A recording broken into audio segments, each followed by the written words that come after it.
Aduh, pening. Tak pening lagu mana. Apa dia minta abang? Try ajak asal Extra Joss. Aku tak terok. Abang kata, aku tak terok. Tak handal. Tapi kita cuba ni, aku beli Extra Joss ni. Untuk Amboy. Nak buat Extra Joss yang penting kena ada. Ulang kawan-kawan. Yeah, pandai dia bang. Kamu. Oh my god.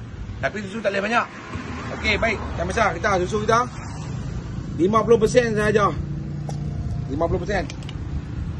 Pasal Extra Joss ni dia betul-betul. Mana? Okey, ayak kita dia besar.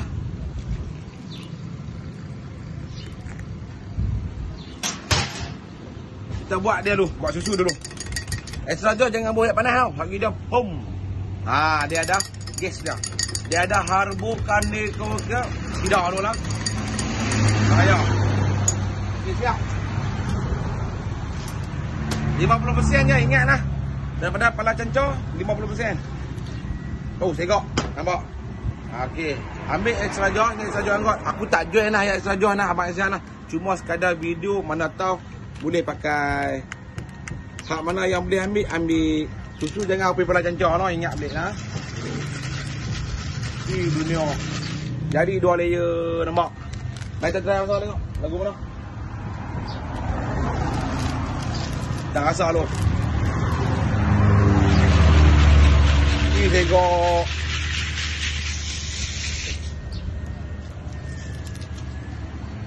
Bismillah.